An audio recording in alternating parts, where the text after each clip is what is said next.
de España, de Venezuela y de Argentina. Como se sostuvo acerca de la globalización en un documento emanado del Concilio Vaticano II, clausurado en diciembre de 1965, a la globalización nadie es ajeno, nadie está excluido, nadie está lejano. Cada vez más, a medida que se produce en el mundo una verdadera revolución en lo que hace a la posibilidad de aumentar la velocidad y la cantidad de comunicaciones y de información que nos llega, tanto falsa como veraz, se hace más complejo poder sustraernos a este fenómeno que nos compromete y nos involucra.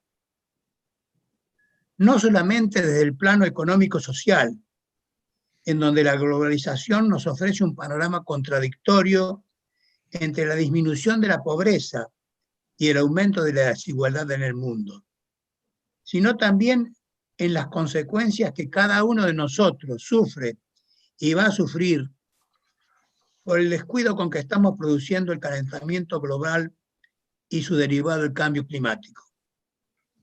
La pandemia que estamos soportando a nivel global y el dominio que cada día crece acerca del espacio cibernético por parte de diferentes agentes, muchos de ellos no estatales, nos habla acerca de la necesidad de reflexionar sobre esta realidad de la cual, nos guste o no, no podemos sustraernos. Hoy contamos en esta mesa con la participación de destacados académicos que se van a referir a distintos aspectos de este desafío que nos presenta el mundo. En primer lugar, lo hará el académico Alberto Dallavia, y su tema será fracturas y consensos en el marco global. Luego de ello, en segundo término, nos hablará el académico Santiago Muñoz Machado sobre la Constitución cosmopolita. En tercer lugar, lo hará el académico Natalio Botana sobre la dialéctica de la globalización. Y en cuarto lugar, el académico Julio Rodríguez Barrebeitia, de Venezuela, que va a hablar sobre globalización, instituciones y democracias, una armonía difícil de lograr. Luego de las 4 exposiciones, les recordamos que por el chat, que va a estar abierto, puede ser utilizado para realizar preguntas a los expositores, indicando a cuál de ellos estará dirigida. El moderador, que recibirá las mismas y luego las dirigirá a quien corresponda, es el doctor Antonio Martino, a quien le agradecemos su participación, que es integrante del Instituto de Filosofía Política e Historia Política de nuestra academia. Vamos a darle la palabra entonces ahora al doctor Alberto Dallavia, que es abogado, doctor en Derecho Constitucional y en Ciencia Política, profesor de Derecho Constitucional en la Facultad de Derecho de la UBA, presidente de la Cámara Nacional Electoral, director honorario del Instituto de Ciencia Política y Constitucional de la Sociedad Científica Argentina, y es autor de más de 20 trabajos y libros referidos al derecho constitucional y a la ciencia política. Este currículum que acabo de leer, como todos los que voy a leer, es un resumen, porque cada uno de los expositores tiene muchísimos más antecedentes que no podríamos resumir en este encuentro. Académico Alberto Dallavia, lo escuchamos y le agradecemos su participación en esta mesa. Muchas gracias. Le agradezco muy especialmente a la presidenta Marita Carballo y al académico Miguel Herrero de Miñón haberme incluido. Confieso que si se me nota algún nerviosismo es principalmente por la calidad y el alto nivel de las personas con las que me toca compartir el panel de esta tarde, y razón por la cual me encuentro muy honrado. Yo le puse de título Fracturas y consensos.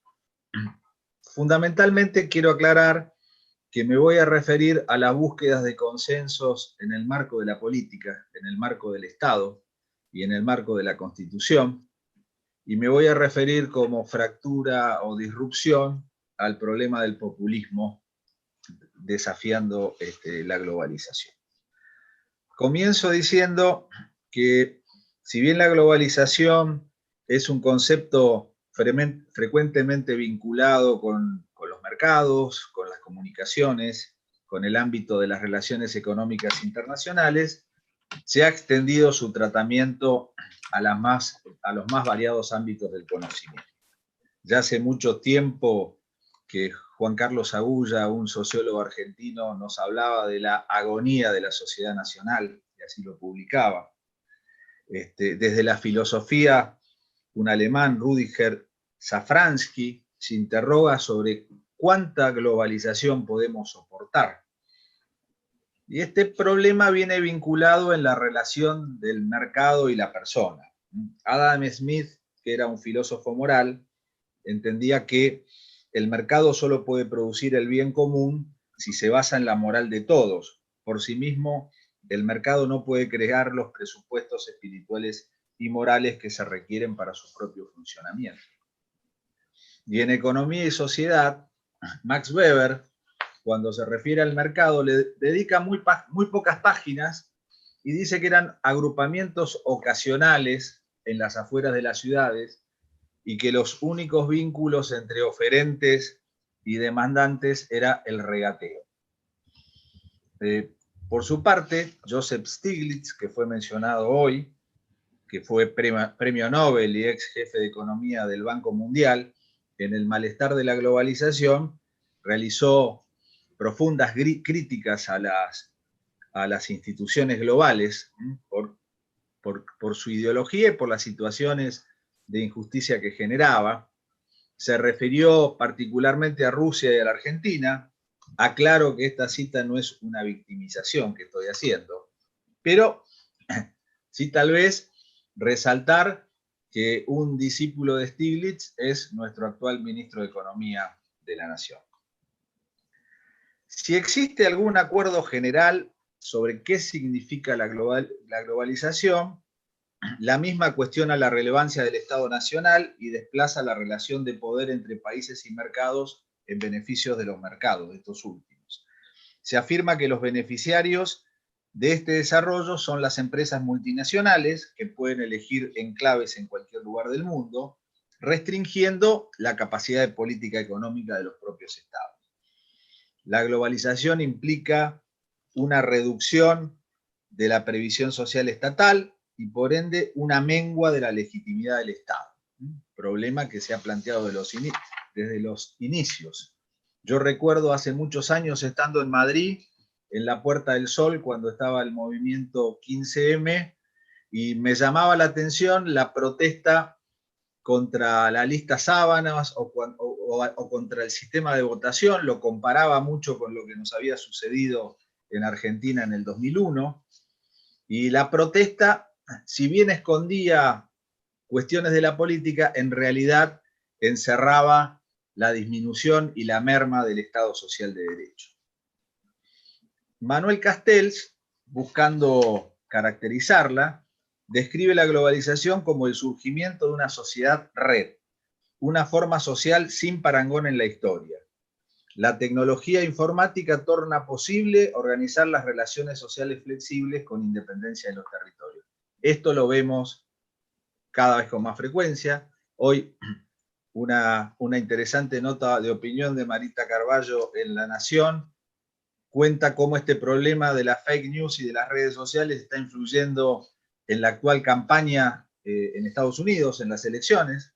Nosotros tuvimos elecciones presidenciales en el año 2019 y era un tema que nos preocupaba muchísimo, el de las campañas en las redes sociales, por cómo venía produciéndose en América Latina y en Brasil, y un compromiso ético digital entre las agrupaciones políticas y los grandes proveedores, Google, Facebook, Twitter, más las organizaciones de la sociedad civil, permitieron de alguna manera contenerlo, pero el tema, por supuesto, que sigue. Esto es porque cambian las relaciones de poder y la distribución de recursos. El poder ya no se exhibe como orden y obediencia, sino que está anclado en la existencia de una organización en red orientada a un fin específico. La gran brecha del nuevo mundo transcurre entre quienes están en la red y entre los que no están en la red. O sea, el problema ha dejado tanto de ser a nivel internacional de dominación y explotación, si bien sigue subsistiendo, para ser más un problema de inclusión o exclusión. La existencia de una mínima base material común sigue representando una premisa para el reconocimiento del otro, y en lo que concierne a la globalización debemos preguntarnos cuáles son las implicaciones en el plano moral del aumento de las desigualdades materiales, que ya están muy documentadas en los informes de los organismos internacionales. Mientras una parte de los habitantes del planeta está integrada en el círculo de la globalización, obteniendo beneficios rápidos, otra es expulsada de ese circuito, con una consecuente pérdida de adquisición y de niveles reales de vida. El Estado en la era global. El impacto de la globalización del Estado es uno de los más discutidos y uno de los que ocasiona mayor interés, y también se trató parte de esto esta mañana. Los llamados neomedievalistas proclaman el fin del Estado-nación, afirmando que los absolutos de Westfalia se están disolviendo. Para otros, el papel del Estado no ha disminuido, sino que ha cambiado. Si bien dicha institución conserva un significativo grado de importancia, ha aparecido una amplia gama de actores no estatales que poseen cada vez más mayores capacidades para estructurar la política y la economía globales.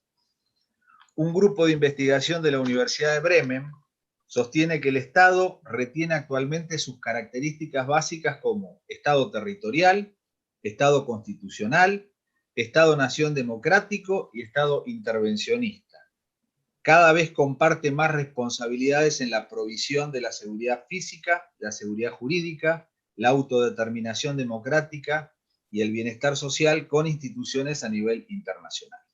O sea, el Estado no ha perdido sus capacidades, pero ya no tiene el monopolio. Ya en la década de los 70 empezó a hablarse en el famoso informe de la Trilateral de Huntington y otros autores sobre los problemas de gobernabilidad. Esa idea, que se basaba en una condición del propio Estado, ha mutado hacia una idea de gobernanza, y en esa idea de gobernanza no está solamente la capacidad del propio Estado, sino también de la propia sociedad. La globalización contemporánea ha contribuido a la transformación del carácter y las perspectivas de la comunidad política democrática en una serie de aspectos claros. El poder efectivo es compartido y pactado por fuerzas y entidades diversas en los niveles nacional, regional e internacional.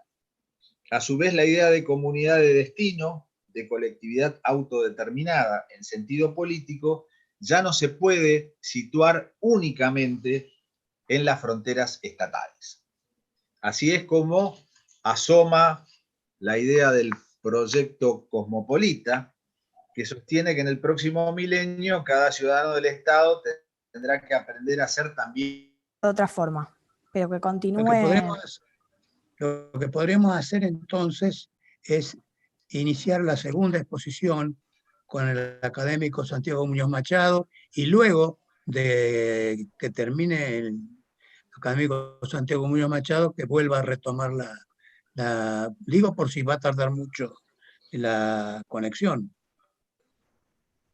Bueno, entonces vamos a invitarlo al académico Santiago Muñoz Machado a que nos hable sobre la Constitución cosmopolita.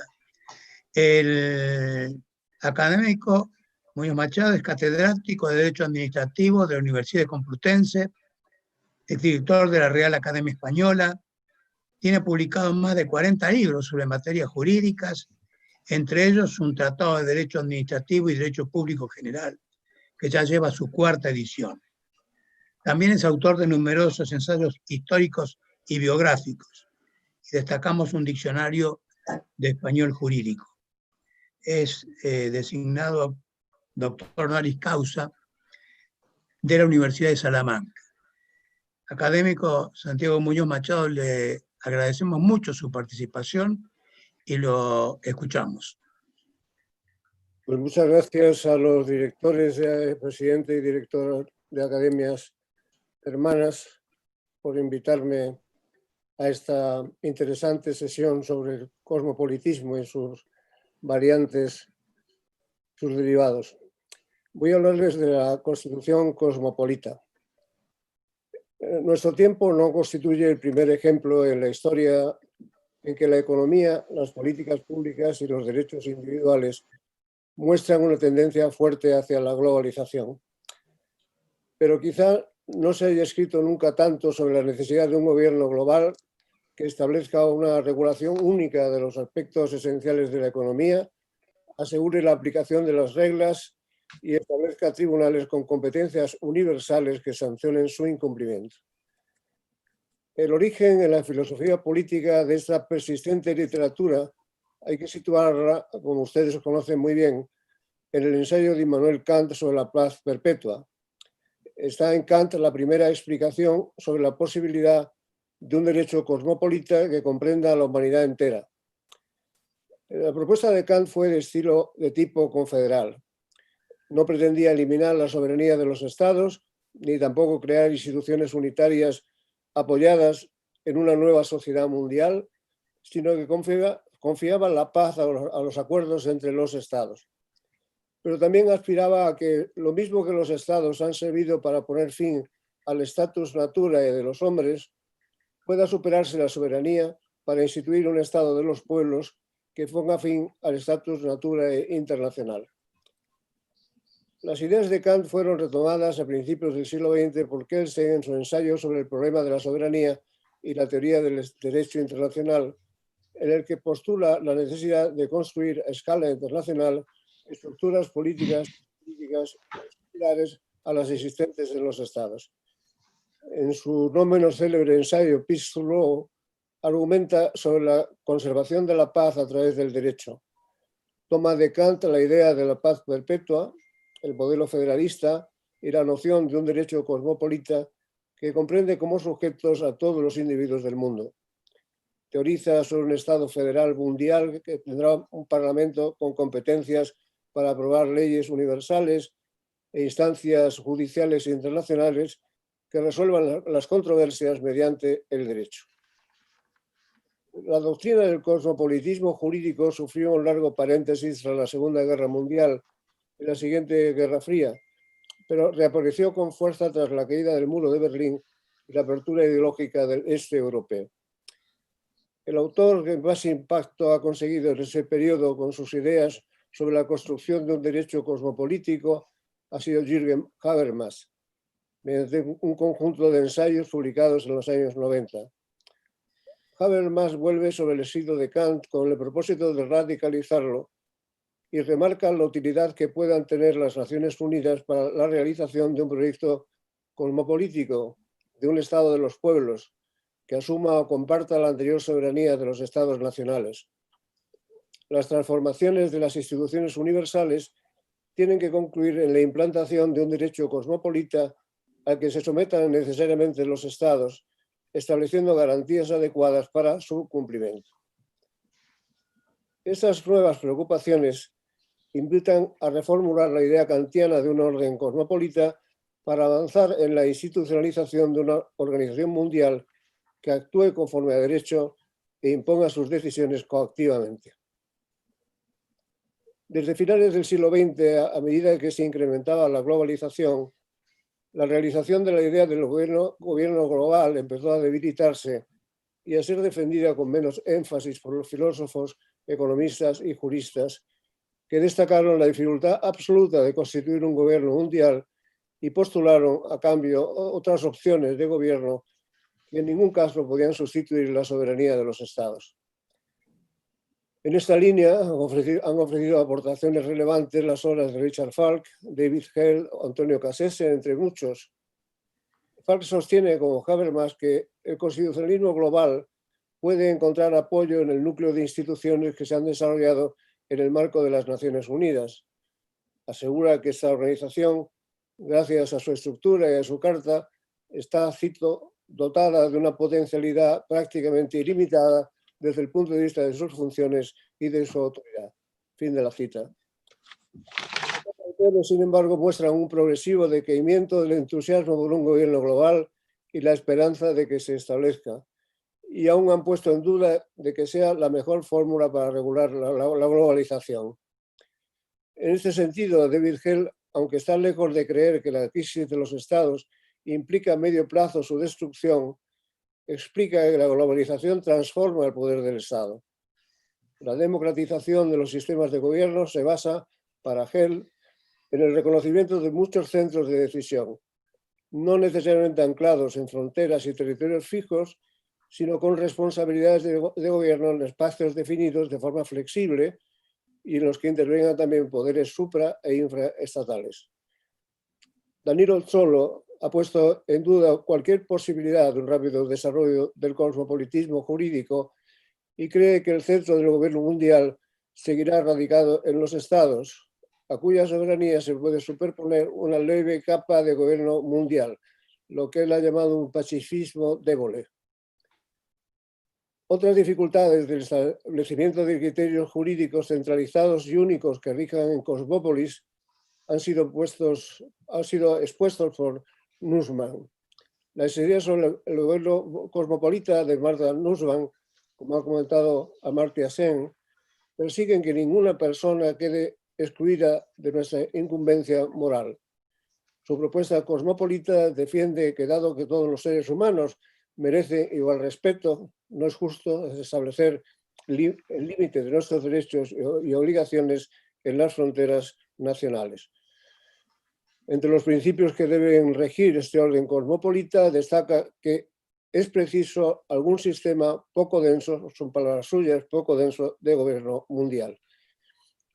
Este no sería incompatible con la soberanía y libertad de las naciones individuales.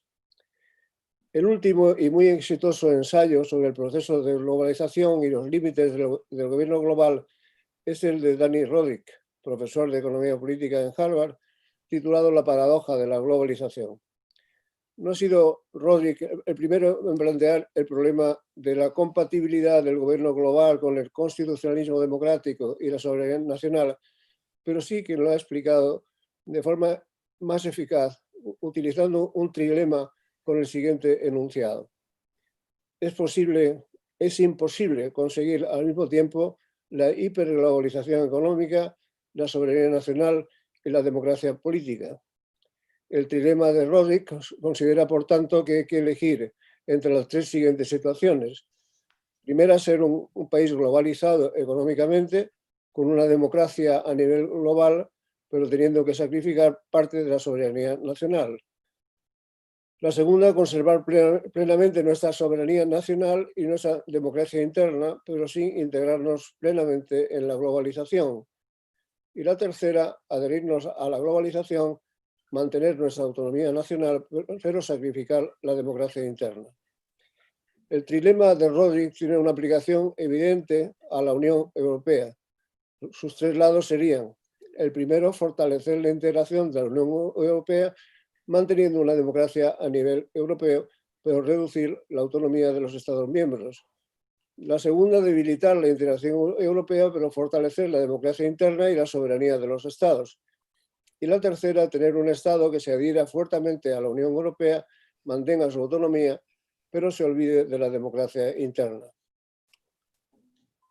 Es evidente que tanto desde un punto de vista político y normativo como en el terreno de la práctica, se ha reducido sensiblemente a la que parecía una tendencia ineluctable a la superación de la soberanía y las instituciones del Estado en beneficio de instituciones de gobierno mundial. Las descripciones de la evolución inmediata del gobierno y la regulación del sistema financiero y de los sectores principales de la economía tienden a presentar fórmulas que compatibilizan la actuación de instituciones globales y regionales con otras apoyadas en la soberanía de los estados. Todas ellas integradas en un sistema articulado que funciona concurrentemente. El mencionado Rodrik ha escrito, siguiendo en esto a Hegel y Solow y otros autores mencionados, que no es exacto afirmar que la política nacional esté siendo reemplazada, son palabras suyas, estoy citando, por formas de representación más nuevas, más fluidas y que trascienden las fronteras nacionales. Y aconseja lo siguiente, cito, el gobierno mundial suena bien, pero no empiece a buscarlo todavía. Nuestro complejo y variado mundo solo permite un barnizado muy fino de autoridad global y por muy buenas razones, además. Fin de la cita. La idea dieciochesca y kantiana del gobierno mundial y la confianza de que pueda residenciarse en las Naciones Unidas, en el sentido de Habermas y Falk, no se ha perdido, sin embargo. Pero su papel aparece en la literatura política actual mucho más matizado. El derecho cosmopolita hacia el que avanzamos se compone de estructuras y normas mundiales, regionales y estatales. Se vale de regulaciones públicas junto a otras emanadas de organizaciones de base privada. Las Naciones Unidas tienen un marcado protagonismo en la fijación de reglas universales sobre respeto a la soberanía, la creación de estados, la observancia de la democracia, la protección de las minorías y sus derechos, así como en materias relevantes que van desde el medio ambiente a la protección de la salud o de la discapacidad. Pero comparten su función regulatoria con otras organizaciones internacionales, al mismo tiempo que hay sectores económicos completos que funcionan en base a normas y regulaciones de origen privado. En Europa, la Unión Europea es el ejemplo más completo de traslado a una instancia supranacional de muchas políticas que hasta el último cuarto del siglo XX eran de naturaleza estatal. Han funcionado sobre la base de un modelo de desplazamiento parcial de la soberanía de los estados que estos han aceptado y que supone una integración de las funciones de regulación y ejecución de las políticas públicas cuyo ajuste se basa en los principios de eficacia y primacía del derecho europeo aplicados bajo la supervisión de un sistema judicial tan eficaz como implacable. Las intervenciones y políticas que se desarrollan a escala internacional y supraestatal suponen sin duda restricciones a la soberanía de los estados y, en último término, su eficacia y cumplimiento depende de la aceptación por cada estado en concreto que se manifiesta de diferente manera al firmar tratados o acuerdos. Es la Constitución, como norma principal del ordenamiento interno, el texto sobre el que pivota el sistema de gobierno cosmopolita. La Constitución tiene que ser cosmopolita para que los diversos niveles de gobierno mundial encajen y funcionen eficazmente en conjunto. Esta es otra de las grandes paradojas, y no la menor entre ellas, de la globalización jurídica. ¿Y en qué consiste la Constitución cosmopolita? Me apoyaré brevemente en la formación del ordenamiento jurídico europeo para exponer mi idea sobre las constituciones cosmopolitas de última generación.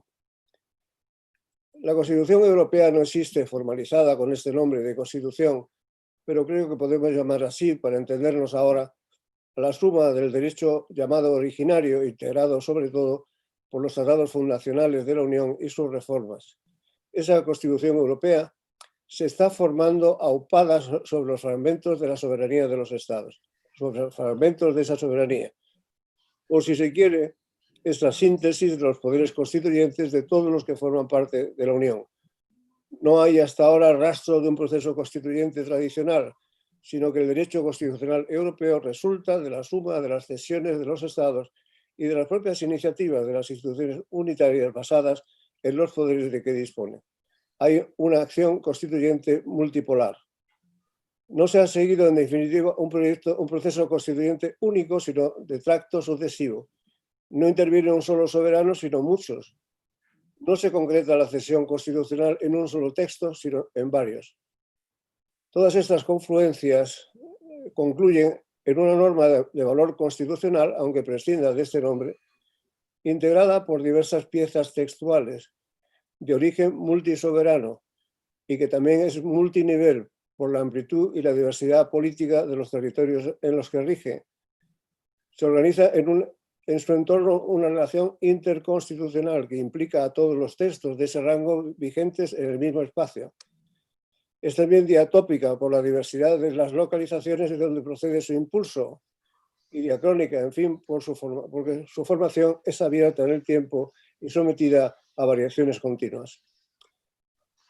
El orden constitucional privativo de los estados ha de adaptarse a los principios del derecho global y del derecho cosmopolita y europeo que afectan a las instituciones, a la economía y especialmente a los derechos cuya ordenación y protección dependen actualmente de programas y políticas que no son esquivables por el Estado.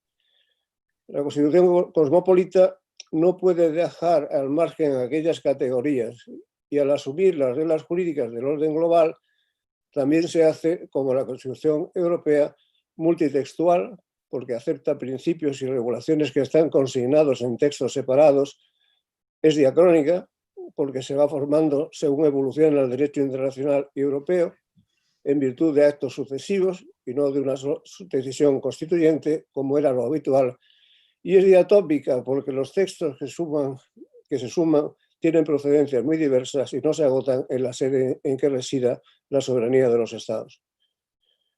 Las primeras constituciones del siglo XVIII y primeros del XIX fueron revolucionarias, porque su propósito fue reformar la sociedad del antiguo régimen e implantar la separación de poderes y las garantías de los derechos. Las constituciones de la segunda posguerra mundial fueron la segunda generación y se centraron en mejorar la protección de los derechos. La tercera generación de constituciones es el resultante de las transformaciones del constitucionalismo del siglo XX para contribuir en el siglo XXI a la formación rigurosa del derecho cosmopolita. Esto es todo por mi parte. Muchas gracias. Doctor Jaunarena tiene que abrir su audio.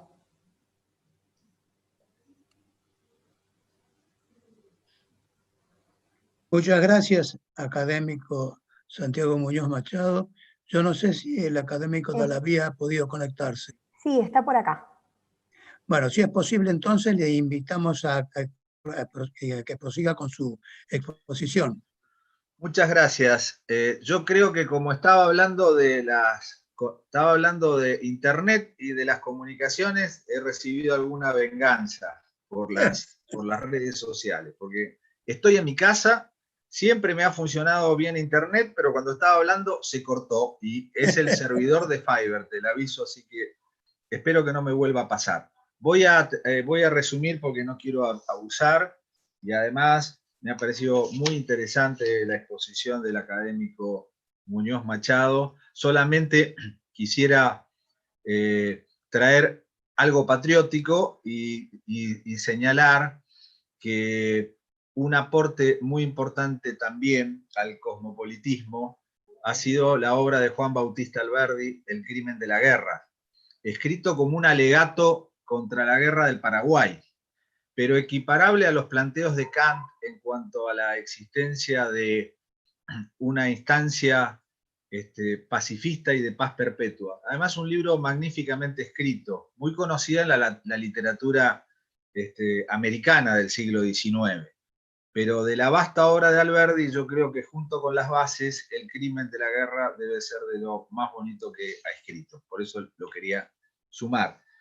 Voy a pasar ese punto vinculado con el Estado, tal vez sí coincidiendo con que la construcción de una ética, como dice Kant, como dice Kuhn también, sería el software que le falta al hardware de la globalización. Esa es la expresión de un periodista norteamericano, de Friedman, que dice que tenemos el hardware global de la globalización, nos falta el software, la arquitectura de valores y la arquitectura para cerrar esa ética. Yo creo que tanto el Estado, en una exposición que pido disculpas por haber quedado cortada, como el constitucionalismo, en el sentido que lo decía recién el académico el profesor Santiago Muñoz Machado, contribuyen también en ese camino. hay una universalización del derecho. Y además el derecho constitucional está muy ligado a la idea del Estado. Nace con el Estado-Nación. Por eso creo que vale la pena relacionarlo. Pero hay una universalización de valores que ya arranca del siglo XX. Por ejemplo, todos los tratados en materia de derecho humanitario, los tratados en materia de derechos humanos, la cuestión ambiental, todo eso va llevando a un patrimonio de universalización.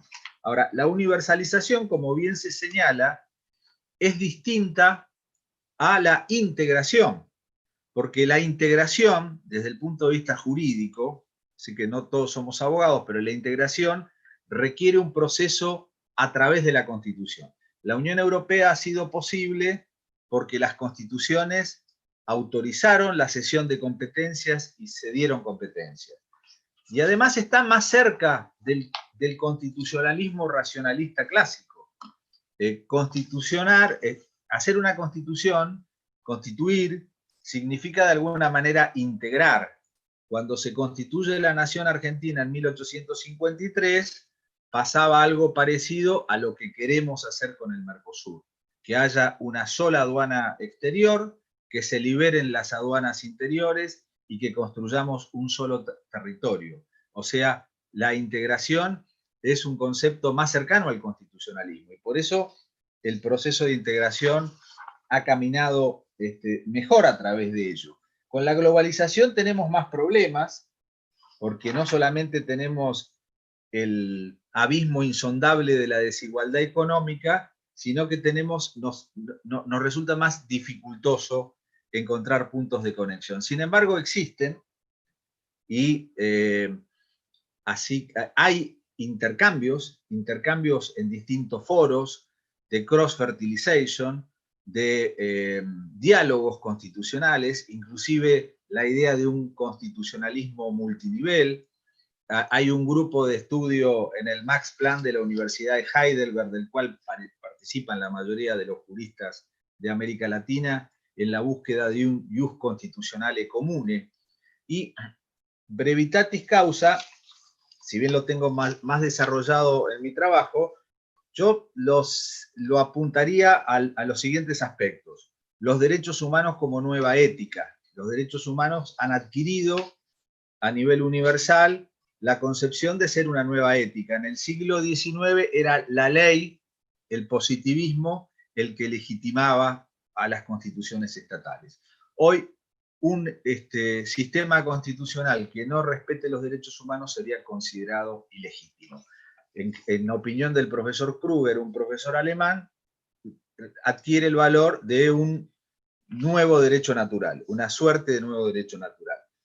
Lo mismo ocurre con la protección del medio ambiente, algo parecido, es una concepción neomalthusiana de carácter ético, donde la comunidad global le reclama a todas las legislaciones cumplir ciertos principios. Y como ejemplo, tenemos la reprobación hacia Bolsonaro y la política brasileña con respecto al Amazonas y a la explotación del Amazonas. Hay una tendencia a la plena judicialidad de los actos, cada vez mayor, a una mayor judicialización de los actos, a la descentralización territorial, como sean en los países federales o en los países no federales, pero la descentralización también como una idea de autogestión. Y finalmente, destaco la fuerza normativa de las constituciones, un concepto que no era tan difundido muchos años atrás, pero que hoy es una idea, y en España, sobre todo a partir de la transición y del importante texto de García de Enterría, el tribunal, la Constitución como norma y el Tribunal Constitucional, la idea de que las constituciones son un derecho aplicable también caminan en ese sentido. Por eso creo que aún dentro de la globalización, la universalización del derecho sin perjuicio de los valores y tradiciones constitucionales autóctonos, no se trata solamente de preservar el constitucionalismo, sino también de algo más. Parafraseando a Bobbio, de asegurar el futuro de la democracia como soporte de esa globalización. Si tengo unos minutos, doctor Jaunarena, no sé si tengo muchos, pero mi última parte está dedicada a la fractura de la globalización y sobre todo al populismo como disrupción. Sobre esto hay mucho escrito, bueno, los textos de Laclau y de Chantal Mouffe. Hace poco, este año, se publicó un texto del profesor francés Rosan Balion, buscando crear una teoría del populismo para después hacer una crítica y admitiéndolo como un fenómeno propio del siglo XXI, dándole un reconocimiento. Por supuesto, para después ejercer su crítica, porque en el pensamiento original, por lo menos en los primeros escritos sobre el peronismo y sobre el varguismo en América Latina, que los realizó un profesor, Gino Germani, la idea era que el populismo no significaba una ideología o una idea política, sino un momento en el cual, frente a los excesos del Estado liberal, se producían acomodamientos que morigeraban los excesos de aquel Estado liberal. Como esto pasó en América Latina en los años 40 y en los años 50, de alguna manera fue paralelo a las ideas de constitucionalismo social que ya venían de la Constitución de México y de la Constitución de Weimar. Si bien en el caso de América Latina, las experiencias tanto del peronismo como del varguismo tuvieron las características que sigue teniendo el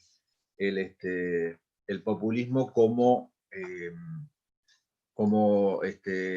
fundamentación autoritaria. Lo que decía Laclau y que señala también Rosan Balion como primera característica es el carácter emocional de los populismos en cuanto a la relación entre el líder y la masa. Y por eso, decía Germani, no era posible considerarlo como una estructura racional, donde hubiera relaciones racionales dentro de esa estructura. Laclau pretendió que las relaciones emocionales, como el amor o el afecto, sí generaban vínculos entre los integrantes de esa comunidad. Y pretendió, yo sé que el profesor Botana me debe estar mirando muy atentamente, pretendió construir con eso una hegemonía. Por supuesto que eso está muy lejos de lo que nosotros podemos entender como hegemonía, pero en la razón populista, Laclau pretende fundarlo. Y en Hegemonía y Estrategia Socialista, a partir del legado de Gramsci y del postestructuralismo, Laclau y Chantal Mouffe examinan la hegemonía como una categoría central del análisis político y estudian su formulación y desarrollo. El mundo globalizado y liberal deja de ser el único natural y posible y se presenta como la expresión de cierta configuración de las relaciones de poder. Ellos pretenden fundar una nueva izquierda desde ahí, basada en una lógica amigo-enemigo, que por supuesto que nos recuerda a Schmitt, y que deja fuera del concepto democrático tradicional a este tipo de regímenes. Por ejemplo, en el caso de Venezuela, se da la paradoja de que inclusive han rechazado la adscripción a documentos internacionales de derechos humanos como la Carta Democrática de la OEA o propias decisiones de la Corte Interamericana de Derechos Humanos. Eso hace que Rosan Balion enfatice a describir este populismo como teoría. Vuelvo a decir, él trata de describirlo para después criticarlo, no solamente por su aspecto emocional, sino por considerarlo fundamentalmente iliberal. Entonces se basa en expresiones como la de Putin, por ejemplo, que sostiene la posibilidad de una democracia soberana en la cual el liberalismo se volvió obsoleto, o de Víctor Orbán, que dice que una democracia no es necesariamente liberal. En nuestro ámbito es la frecuente designación de las llamadas democracias populares. La visión populista de la democracia conduce a una forma de absolutización de la legitimación en las urnas, porque el partido o coalición política que gane una votación no puede ser considerado como la expresión adecuada del pueblo entero, del pueblo entendido en singular. Esto es otra característica de los regímenes populistas, apropiarse de la representación del pueblo más allá del resultado electoral. El resultado electoral siempre es una fracción del total, o puede ser el 51, o el 54, o el 55, pero en la visión populista vuelve la vieja idea de la voluntad general. Yo gané, por lo tanto represento al pueblo y le niego cualquier representación al oponente. En el ámbito de las prácticas, esta adscripción a defender fundamentalmente la legitimidad de origen tiene a su vez un rechazo a la legitimación de ejercicio y un desprecio o una desconsideración a los órganos intermedios, a los órganos no resultantes de elección, o inclusive a los resultantes de elección, una descalificación del legislativo por considerarlo parte de la oligarquía y por supuesto del Poder Judicial. En esta versión es el Poder Ejecutivo el que aparece como representante de la voluntad popular, esa nueva versión del populismo, y en esa versión sería hasta un prejuicio burgués negarle al presidente o al Poder Ejecutivo la posibilidad de la reelección. Por ese camino tenemos en América Latina el fantasma de la reelección indefinida como nueva amenaza que proviene desde la Constitución bolivariana de Venezuela.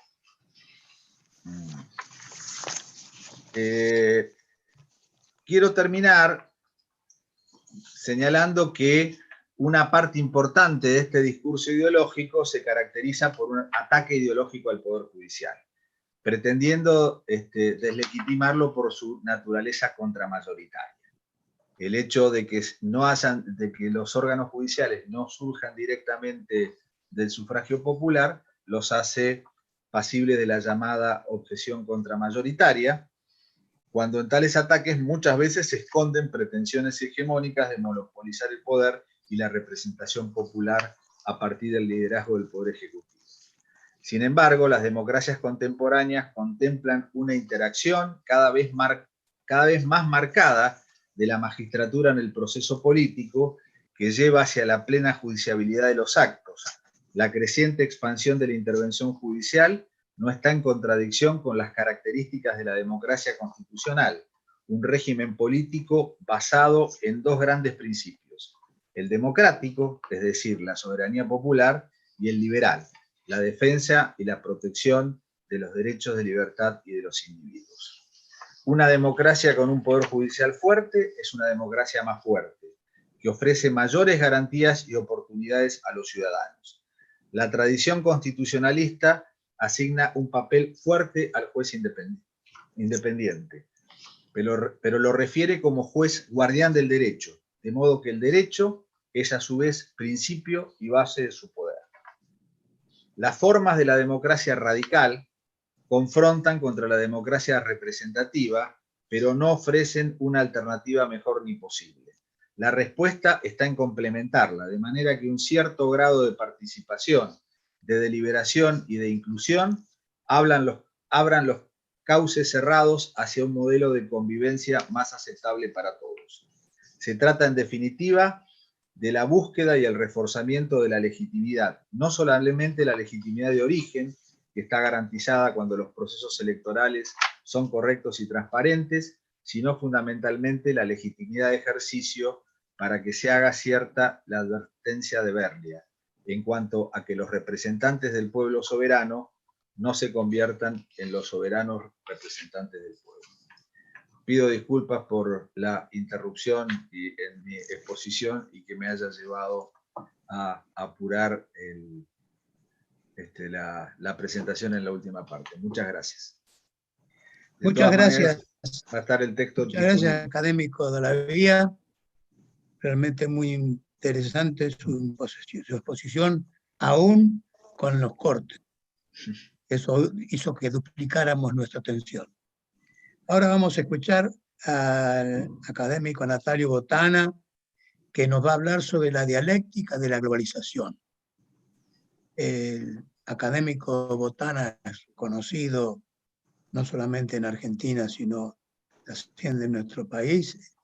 Es profesor emérito de la Universidad Torcuato Di Tella, es doctor en Ciencias Políticas y Sociales por la Universidad de Lovaina, doctor honoris causa por las Universidades Nacionales de Salta, Rosario y Cuyo, Premio Nacional de Historia correspondiente a la producción 1982-1985, Premio Conex de Platino en 1994 y 2004, profesor visitante en el Instituto Universitario Ortega y Gasset de Madrid, y entre sus numerosas obras escritas destacamos El orden conservador, en 1977, La libertad política y su historia, 1991, La encrucijada de la independencia, 2016, La libertad del poder y la historia, conversaciones con Fernando Rocchi, en el 2019.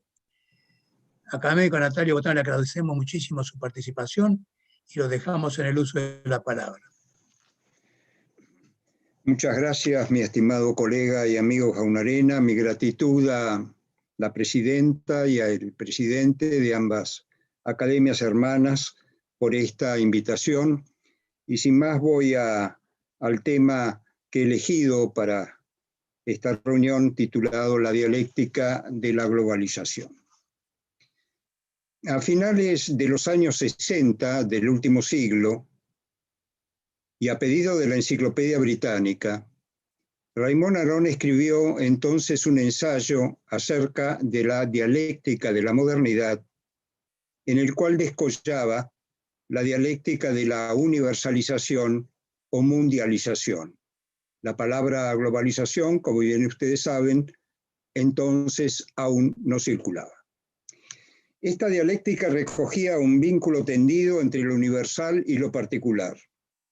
Lo universal calificaba a la expansión planetaria de la sociedad industrial, la cual provocaba que por vez primera la humanidad viviese una única y misma historia textual. Esta tendencia universal tenía origen en la razón, la ciencia y la técnica. Trilogía, pues, de saberes de carácter teórico y práctico. Empero, proseguieron, en el plano político no existía tal sociedad planetaria. Visto desde este ángulo, en el planeta existía, textual, un desorden anárquico y oligárquico propio de las relaciones interestatales y de principios de legitimidad en belicosa competencia. Tal un dato permanente de la historia. Había, en efecto, estados nacionales, no había un estado mundial. Algunas décadas más tarde de que se enunciara esta dialéctica, el mundo parecía darle más razón al primer término que al segundo. La implosión de la Unión Soviética, el ascenso del capitalismo vaciado en el molde del Partido Único en China, la sabia elaboración de unidades de integración guiadas por una ética de raigambre cooperativa y consensual, me refiero desde luego a la integración europea y en muchísimo menor medida a la integración del Cono Sur en este continente. Todos estos factores, por enumerar los principales, daban pie para advertir en la globalización una fuerza bienhechora que erosionaba las antiguas murallas de la división hostil entre los estados. Recuerdo lo tantas veces citado. Se proclamaba mediante una lectura apresurada de Hegel vía Koyeve el fin de la historia. Sin pretender tanto, cabe reconocer que el ideal kantiano al cual se refirió con tanta originalidad nuestro colega Muñoz Machado, se condensaba, en mi opinión, y lo hace contemporáneamente en las integraciones regionales. Hace, por tanto, 30 años, la globalización cosechaba éxitos y se ensamblaba con una mutación civilizatoria al influjo de la tercera y cuarta de las revoluciones industriales. Esto es la revolución digital y ahora la revolución robótica y de la inteligencia artificial. Desde luego, esta mutación está para quedarse en este mundo globalizado. La pandemia planetaria que hoy sufrimos, lejos de apaciguarla, la ha potenciado. Ejemplo, nuestro encuentro vía Zoom entre Buenos Aires y Madrid. Empero, y esto nos introduce de lleno en la dialéctica aroniana, esta mutación no se compadece todavía con respuestas políticas e institucionales. Mi hipótesis es que la sede de este contrapunto, si bien de origen universal, la proporcionan los estados nacionales. Y de aquí la crucial importancia de sus regímenes políticos institucionales y de sus liderazgos. Estas contradicciones han suscitado en el plano internacional una reaparición de los instintos característicos de un estado de naturaleza hobbesiano. Quizás este freno a las ilusiones acerca de una cooperación universal en ciernes haya sido impulsado por los efectos negativos de la globalización que contrastan con sus consecuencias positivas. Jamás, hasta esta pandemia, el mundo gozó de un ascenso semejante para salir de la indigencia y de la pobreza. No obstante, aunque algunas naciones como China aprovecharon la globalización para pegar un salto hacia adelante muy diferente del que preconizaba Mao, no faltaron voces de alarma para advertir en las democracias occidentales efectos malsanos en la estructura de la producción y del empleo y en la distribución del ingreso. Lo dicho ha provocado en los Estados Unidos, en Europa y en América, herida por una feroz pandemia de desigualdades, el desenvolvimiento de pasiones reaccionarias. Esa súbita emergencia de comportamientos que se consideraban sepultos en el pasado está configurando un momento reaccionario, es decir, una manera de aferrarse a un pasado utópico, tal el concepto de los reaccionarios hacia finales del 18, para encumbrar nuevos liderazgos y de paso despejar la incertidumbre con pretendidas soluciones que simplifican una compleja realidad. En tiempos de incertidumbre y de fragilidad de las creencias, los sujetos históricos se aferran a la simplificación. Los negacionistas de la pandemia son un ejemplo, por demás dramático, de esta deriva hacia la simplificación. Por lo demás, el poder carismático de rupturas y trayectorias imprevisibles suele brotar de este suelo incierto que erosiona cimientos sólidos, así se creía hasta hace poco tiempo. El momento reaccionario tiene varias aristas. Si por un lado observamos la disputa de valores en la sociedad globalizada, podríamos constatar la presencia de una cultura sujeta a una infinidad de mensajes ampliados por la red, en la cual la autonomía individual parece que se refuerza y la palabra parece que se disuelve al paso de lo que actualmente se denomina posverdad. En otras palabras, ahora viviríamos bajo el imperio de las fake news. Si ustedes quieren, una nueva forma de tribalismo apoyada por los sectores de la población que articulan las redes sociales. Cada grupo forja su propia identidad, enarbolando su propia verdad, aunque sea falsa. Con lo cual, cobra actualidad la circunstancia que ya evocaba Tocqueville en el capítulo 9 del antiguo régimen y la revolución. La tecnología, diríamos ahora, él hablaba de seres semejantes, unifica a las personas. Su práctica, en cambio, hace que estén, cito, más separados que nunca en pequeños grupos extraños e indiferentes entre sí. Fin de la cita. En este sentido, el desarrollo de las redes sociales está dando lugar a un pluralismo negativo más que a un pluralismo constructivo. La capacidad para la formación masiva e instantánea de contestaciones y vetos contrasta con la incapacidad para dar curso a la deliberación fundada en argumentos y, de ser posible, en acuerdos y consensos. Frente a este vértigo de la comunicación, las democracias con los valores a los cuales aspiran sufren el impacto de lo inesperado. No atinan a responder mientras que las élites establecidas les cuesta mucho ocupar los vacíos de un nuevo escenario en el que además se cruzan la recesión económica de hace una década y ahora la pandemia. Los vacíos sin respuesta pretenden llenarlos porque, afortunadamente, no siempre ganan los agentes de este momento reaccionario. Son estilos con el rasgo saliente de transmutar ciertas tradiciones del pasado con el aparato tecnológico de esta mutación civilizatoria. Esta es, a mi juicio, una novedad de fuste. La mezcla entre pasado y presente que alimenta a los antiguos fantasmas de la xenofobia y de los nacionalismos extremos, y en América Latina a los fantasmas del caudillaje. El ejemplo por todos conocido y padecido es la resurrección del caudillaje con temperamento tiránico en la República Hermana de Venezuela, junto con la persistencia de una dominación totalitaria en Cuba, ahora burocratizada tras la muerte de Fidel Castro. Los renacimientos de ciertos aspectos del pasado tienen por otra parte la peculiaridad de aferrarse a dogmatismos que se difunden mediante consignas. Un mensaje elemental, construido a golpes de tweets, como no evocar a Donald Trump, que deposita en este mundo complejo la magia de la reducción de las cosas guiada por el antagonismo.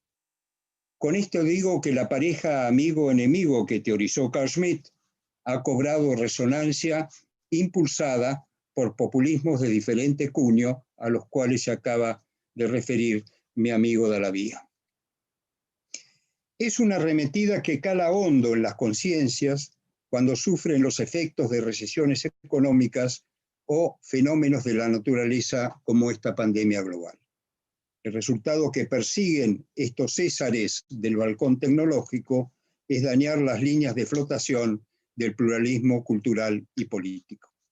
Por definición, el momento reaccionario no es plural y se aprovecha del hecho de que el faccionalismo mediático de las redes haya suplantado a un pluralismo con la mirada abierta hacia el bien general de la polis.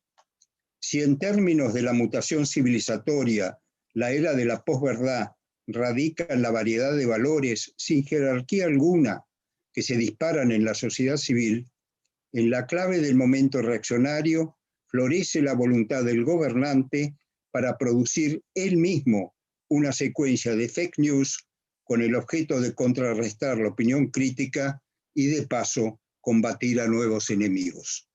Uno de ellos, repetido hasta el cansancio, son los medios de comunicación independientes de los favores de los gobiernos. En América, de los Estados Unidos a México, Brasil y Argentina, esta es una práctica de más en más difundida. Resurrección, pues, de estas pasiones, aunque con una diferencia, creo, digna de mención. Me refiero al choque, a la fricción provocada por el designio de reducir a la homogeneidad a sociedades mucho más heterogéneas.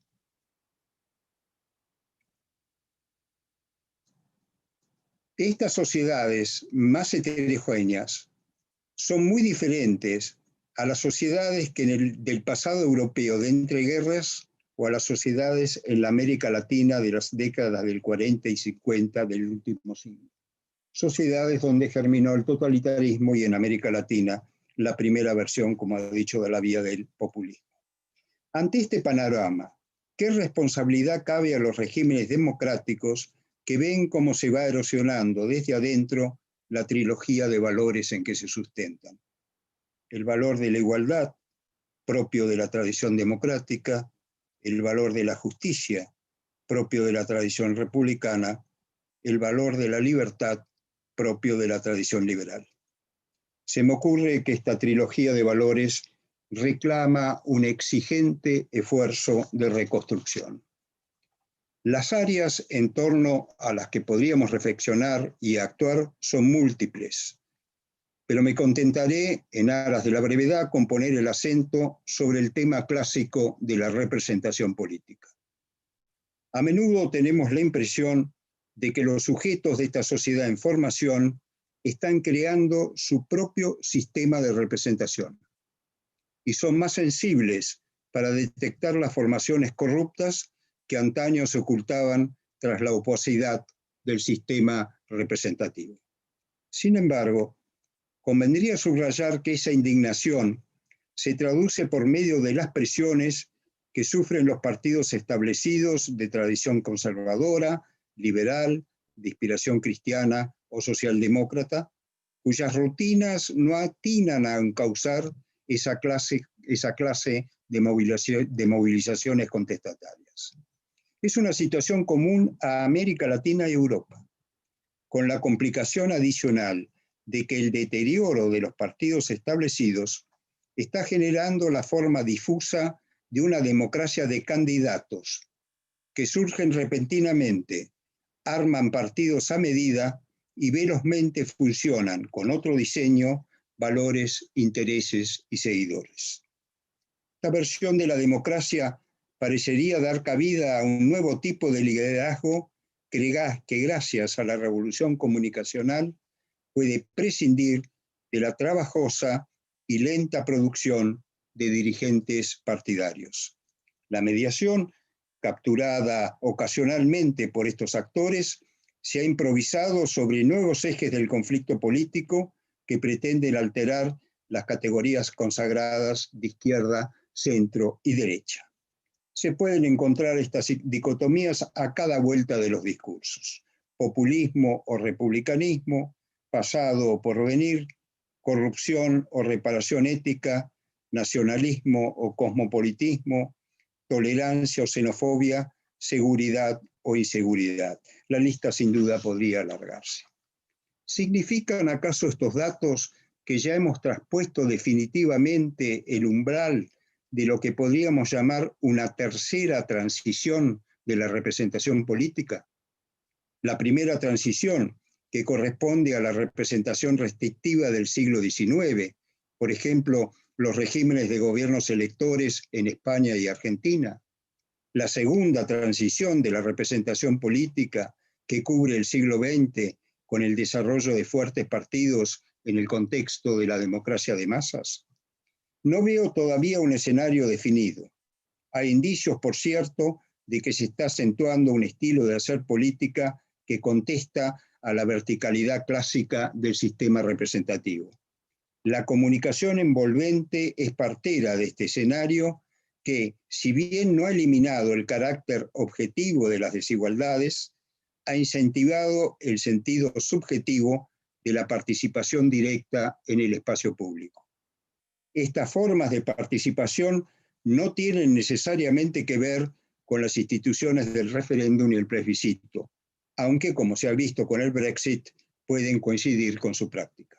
Más bien, este ejercicio directo de la ciudadanía se engarza con la inserción instantánea de voluntades individuales dispuestas a forjar su propia representación. No es sencillo reconstruir un proceso tan complejo en el cual la sociedad, el pueblo, la gente, según se los llame, están radicalmente presentes. O como ha dicho Gonzalo Vallón, el hecho, cito, de estar presente ha reemplazado el proyecto de hacer presente. ¿Significa esto, como afirmaba Sartori en sus últimos años, que la inteligencia del Homo sapiens estaría en peligro ante la omnipotencia de la televisión y hoy de las redes sociales? ¿O en sentido contrario, significa acaso esto que la pandemia ha empoderado a los gobiernos para restringir derechos y libertades, como advierten muchos actos de desobediencia civil? Entre ambos interrogantes, la inteligencia pública afronta un desafío de proporciones. Un caleidoscopio de subjetividades que contienen en dosis variables lo viejo y lo nuevo de los sistemas de representación. En América Latina, esa tormentosa confluencia de corrientes vetustas y novedosas está recreando un cuadro de fuertísimos contrastes. Son experiencias agitadas por crisis de todo tipo, económicas, sanitarias y humanitarias, que se entremezclan con los logros y falencias de las tres transiciones de la representación política. El contrapunto entre dictadura, república y democracia, que recorrió la primera y segunda transición, resiste a dejar la escena y se acopla con serios desajustes en los sistemas de partidos, con el desenmascaramiento de la corrupción, con el azote de la inseguridad y las desigualdades, con el formato improvisado de la democracia de candidatos, con la irrupción de la pandemia y con las movilizaciones contestatarias de los nuevos sujetos de representación. Todo mezclado y en ebullición. En medio de esta turbulencia, de esos estratos superpuestos de la representación política, deberíamos extraer alguna línea constructiva. La experiencia histórica nos muestra que la incorporación de la democracia de partidos a los antiguos sistemas representativos tuvo mejores logros cuando el régimen del Estado de Derecho y de la división de poderes gozaba previamente de una razonable legitimación.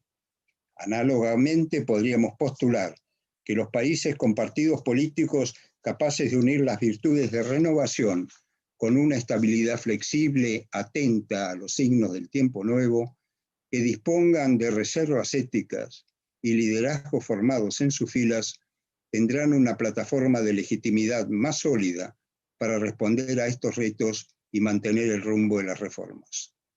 Al respecto, hay en la actualidad contrastes significativos en cuanto a la calidad de las instituciones y de los liderazgos y del manejo de la pandemia. Basta comparar a Estados Unidos con Alemania o más cerca nuestra, a Argentina con Uruguay. Estados Unidos y Argentina en la columna del debe, Alemania y Uruguay en la columna del haber. Para concluir, estas diferencias nos ubican de cara a otros interrogantes. Primero, ¿cuál es en efecto el cuadro político institucional que debe lidiar con la pandemia? Lo estamos sufriendo enormemente en la Argentina. Segundo, ¿será acaso posible que la pandemia impulse al planeta hacia mayores niveles de cooperación que amortigüen los efectos negativos de la dialéctica de la globalización? Se verá como una prueba ácida qué pasará con la distribución mundial de las vacunas. Dejo ambas preguntas abiertas. En todo caso, dado esta encrucijada, señalo que depende de los regímenes dentro de los estados que las relaciones se orienten hacia la cooperación o persistan en sembrar las semillas del antagonismo. Muchas gracias. Muchas gracias, académico Botana, por su intervención realmente muy significativa. Vamos ahora a escuchar al académico Julio Rodríguez Residuitía y su tema: globalización, instituciones y democracia, una armonía difícil de lograr. El expositor es abogado, mención cum laude del egresado de la Universidad Católica Andrés Bello, máster de Administración Pública en la Universidad de Harvard, 1983-1984. Es docente en la Universidad Católica Andrés Bello y en la Universidad Monte Ávila. Ha sido presidente de la Central Hipotecaria y Banco de Inversión y de la Asociación Hipotecaria de Venezuela. Entre sus obras se destaca El campesino de Garona, Breve introducción al pensamiento de Jacques Maritain y Lecciones de Derecho Mercantil, 2009. En la actualidad es miembro del Consejo Editorial de la Revista de Derecho de la Universidad Católica Andrés Bello y de la Fundación Roberto Goldschmidt. Académico, le agradecemos mucho su participación en esta mesa.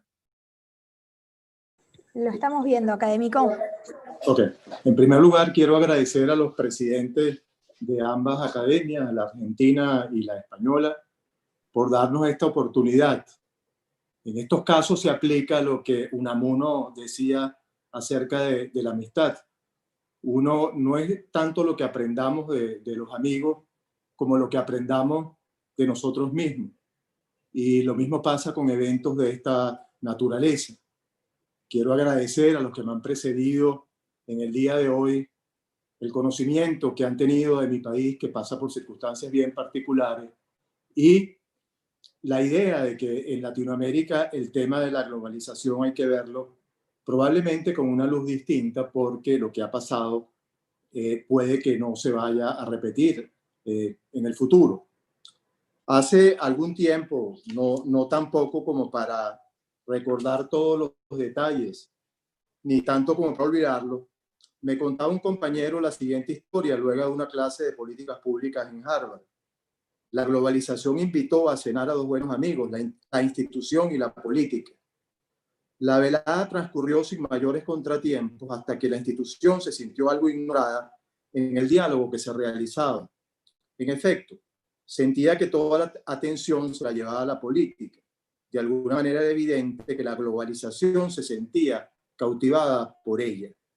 De cualquier forma, la globalización pretendía asumir su rol con una larga lista de promesas, tales como bienestar, eficiencia, mejores condiciones de vida, acceso a los mercados financieros, tecnología, mano de obra preparada, gerencia de primer nivel, etc. En realidad, los beneficios parecían desbordar cualquier límite que le impusiéramos a nuestro pensamiento. La política no se quedó atrás y, de forma no totalmente convincente, ofreció un apoyo ilimitado que le permitiera conservar algunas de sus prerrogativas tradicionales. Además, estaba de medio el espinoso tema de las exigencias democráticas de la sociedad, que podía poner en peligro el planteamiento globalizador. Al final, dijo la política, el riesgo es nuestro porque es a mí a quien le van a atribuir proporcionalmente el éxito y desproporcionadamente el fracaso del proyecto a realizar. Mientras tanto, la institución, que no había tomado una parte activa en la discusión, pero que sí había cumplido con el protocolo social para el caso, preguntó, ¿qué nos toca hacer a nosotros? Al unísono, los otros participantes señalaron, lo más importante, darle una forma eficiente, creíble y justificada a todo lo hablado.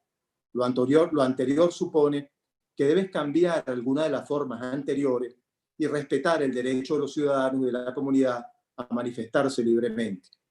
De alguna manera, lo evocado anteriormente me recuerda lo señalado por Dani Rodríguez, Premio Princesa de Asturias de Ciencias Sociales 2020, con respecto al trilema político fundamental de la economía mundial. Dice Rodríguez que no podemos perseguir simultáneamente democracia, autodeterminación nacional y globalización económica. Si queremos impulsar más la globalización, tenemos que renunciar en parte a la nación-estado o a la política democrática. Si queremos conservar y profundizar la democracia, tenemos que elegir entre nación-estado e integración económica internacional. Y si queremos mantener la nación-estado y la autodeterminación, tenemos que elegir entre profundizar la democracia o profundizar la globalización. Nuestros problemas tienen su raíz en nuestra renuencia a enfrentarnos a estas opciones ineluctables. El encuentro que hoy agrupa académicos de dos continentes nos pone por delante una serie de premisas sobre las cuales debe fundarse nuestra reflexión. En primer lugar, la globalización es un fenómeno asociado con la manera de ser del mundo de hoy. En segundo lugar, no podemos hablar de algo que se puede implementar sin generar fuertes desafíos a nuestra manera política, social, cultural e institucional de llevar las cosas. En tercer lugar, el fenómeno descrito va más allá de los ajustes requeridos en el ámbito económico y comienza a interpelarnos acerca de qué es lo tolerable desde la perspectiva de los valores asumidos comunidad mundial. En este aspecto que la democracia, los derechos, la libertad y cultura que de cada actor en el ámbito internacional con el de redención. Y por un grado soberano, ¿cuál debe ser su rol de realidades que desbordan todas nuestras viejas concepciones acerca de una teoría normativa? Al final pudiera pensar acá que la razón que como tal, que es facultad del universo, ordena creativamente. No estamos totalmente seguros, como plantean algunos economistas, si la razón basta por sí sola para determinar esa armonización requerida entre la gobernanza local y la global. En todo caso, es un punto de partida al cual deben verse adecuados correctivos, a veces importantes, en la evolución de los procesos. Lo que sí persiste como elemento asociado a cualquier consideración global es que hay ideas que de por sí tienen un ámbito de reflexión mucho más amplio. Así lo he expresado por las crisis, nos han enseñado cosas tan importantes como el estar atentos a lo que antes no veían tan claro algunos, a que el régimen comercial global es en su comportamiento diferente al financiero. De alguna manera, gracias al planteamiento, como por ejemplo los de Larry Summers, no se puede pensar en desmontar las regulaciones nacionales y los estándares laborales internacionales.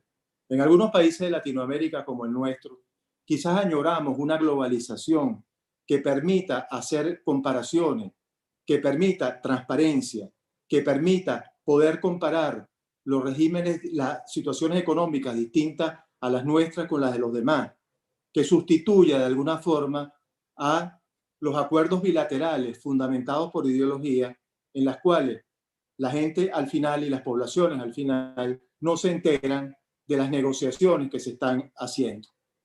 De esa manera, de alguna manera, podemos entender que la globalización supone para los países de este continente, donde históricamente ha predominado con honrosas excepciones el caudillismo, el militarismo y el presidencialismo, un reto todavía más complicado de superar.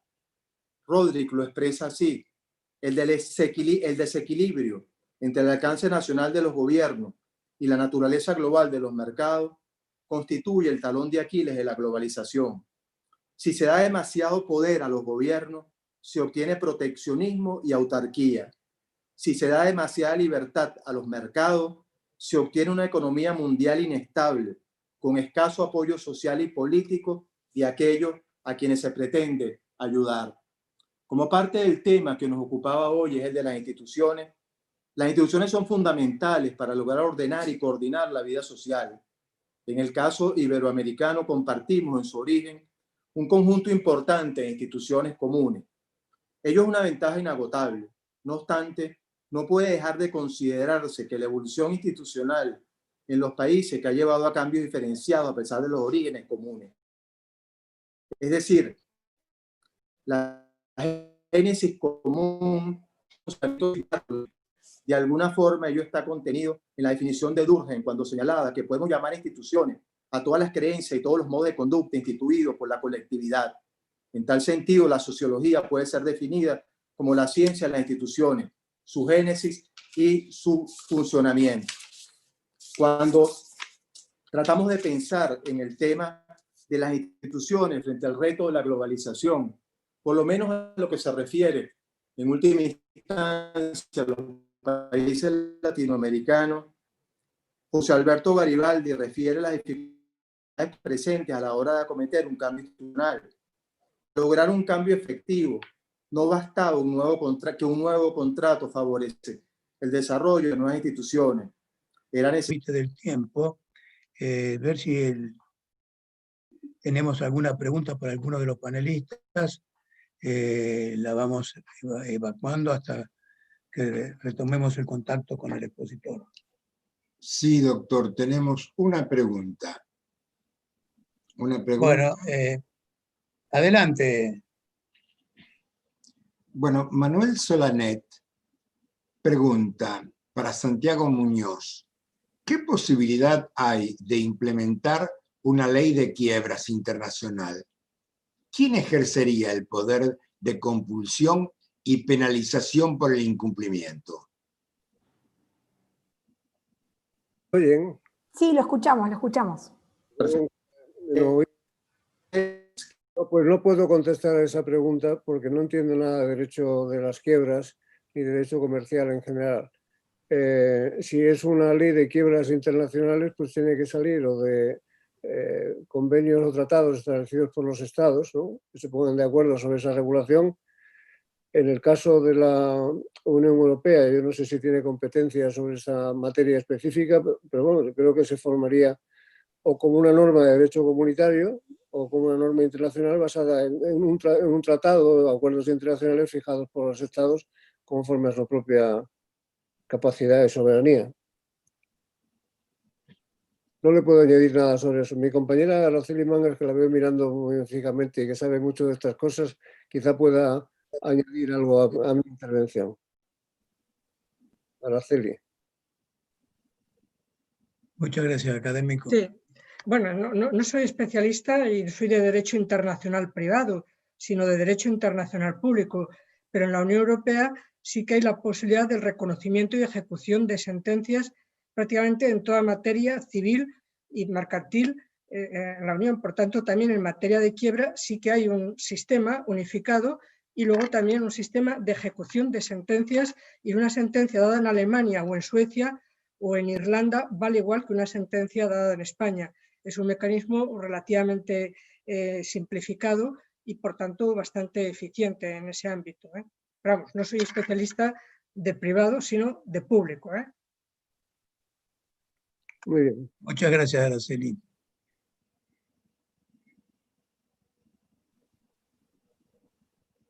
¿Conseguimos recomponer la comunicación? Sí, ¿me están oyendo?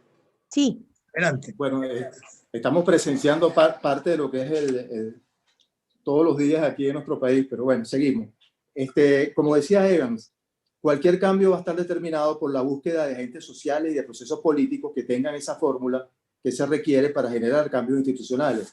El gran problema es que muchos de nuestros políticos, al igual que científicos sociales, no comprenden cabalmente el rol de las instituciones en la construcción de un proceso globalizador que genere bienestar para sus ciudadanos.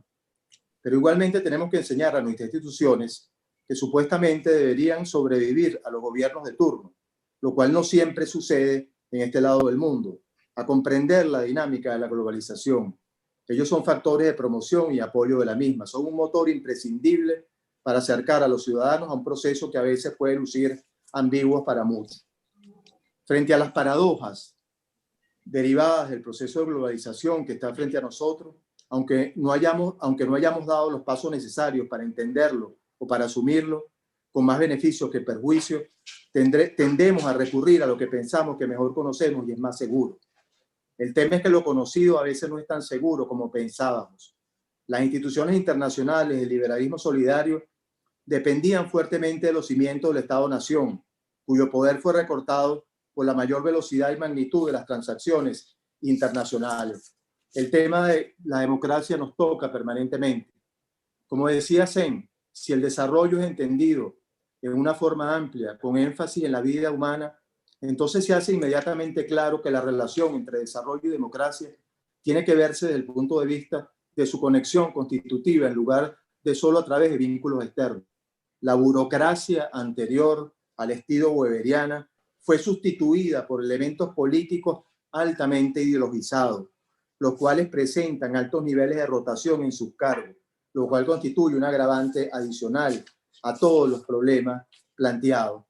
En nuestro trabajo de incorporación mencionamos una serie de comunicados de la Academia de Ciencias Políticas y Sociales venezolana, tratando de poner la alerta para las generaciones actuales y las futuras sobre lo que está sucediendo con el Estado de Derecho del país y con la desaparición progresiva de las instituciones. El reacomodo institucional requerido en Venezuela con el objeto de lograr una democracia verdadera, no es el caso aquí examinar la naturaleza de la misma, luz indispensable para poder asumir los retos que un mundo cada vez más globalizado va a exigir. Sin ser exageradamente seguidores del espíritu de ilustración planteado por Kant en su ensayo de 1784, referente a la idea para una historia universal desde el punto de vista cosmopolita, publicado en el Berlinische Museumsgeschichte de Berlín, podemos compartir con él la idea cosmopolita de la unidad fundamental de la humanidad, la que a pesar de las vicisitudes que podamos sufrir, sin embargo muestra una constante tendencia hacia el progreso. La globalización supone ciertamente riesgos importantes, pero vale la pena, antes de no asumirlo, el tratar de asumirlo. El tema de la reinstitucionalización en algunos países de Iberoamérica, particularmente en el caso venezolano, al cual hemos hecho referencia, plantea obstáculos importantes a la globalización. Es un desafío que no permite esperar en búsqueda de un cambio político institucional que, como el barco de Neurath, citado por Quine, debe repararse tabla por tabla mientras el barco navega. El tema de la democracia es otro que debe ejecutarse, al igual que lo mencionado anteriormente, mientras el barco navega. Unas elecciones limpias son un buen comienzo, pero no es todo. Como señala Sen, el éxito de la democracia no consiste únicamente en disponer de la más perfecta estructura institucional imaginable. Depende ineludiblemente de nuestros patrones reales de conducta y del funcionamiento de las interacciones políticas y sociales. No hay esperanza de confiar el asunto en las manos seguras del virtuosismo puramente institucional. No podemos exigir para lograr la globalización que todos queremos el cumplimiento absoluto de lo que la conciencia global de hoy exige, pero hay que dar los pasos en esa dirección. Lo anterior supone para nosotros un esfuerzo encaminado en 4 rutas que al final llevan al mismo camino. Primero hay que lograr un equilibrio, lo cual exige ceder en ambos lados, el local y el global, entre los intereses en juego. Ello requiere saber de antemano cuáles son, o al menos aproximarnos a ellos. En segundo lugar, hay que profundizar en el desarrollo de nuestras instituciones, sin olvidar que son los propios ciudadanos de nuestros países los mejores jueces para evaluar la capacidad de respuesta de las mismas. En tercer lugar, lo político-social es imprescindible y no acepta fórmulas extremas, ya pertenezca estas a la derecha o a la izquierda. La tentación del populismo, del nacionalismo, del militarismo, de la antipolítica, siempre van a estar presentes. Y si no las confrontamos política y socialmente, vamos a repetir la experiencia no deseada. Finalmente, no se puede definir lo que se quiere y cómo se va a lograr si no se definen previamente los valores imperantes en una sociedad. Ciertamente que podemos ponerle límites a la globalización, lo cual también constituye un reto, pero ello solo se puede justificar cuando los valores asumidos por una comunidad están en riesgo. En este sentido, sí debe cumplirse lo que Luis de Bonal le criticaba al dogma de la soberanía popular, que el dique nazca del torrente. Muchas gracias por habernos escuchado, por su paciencia, y disculpen las interrupciones que hemos tenido durante este intercambio de ideas. Muchas gracias, académico. Ha sido muy sustantiva su intervención y la valoramos mucho. No sé si nuestro moderador tiene alguna pendiente de pregunta. No, no tengo ninguna pregunta. Sí, vamos a agradecerles a los 4 integrantes de nuestra mesa política institucional.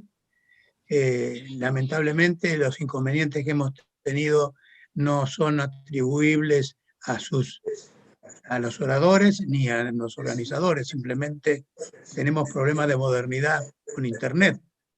Espero que con la globalización progresando, todos estos inconvenientes vayan desapareciendo en el tiempo. Agradezco muy especialmente la participación de los 4 académicos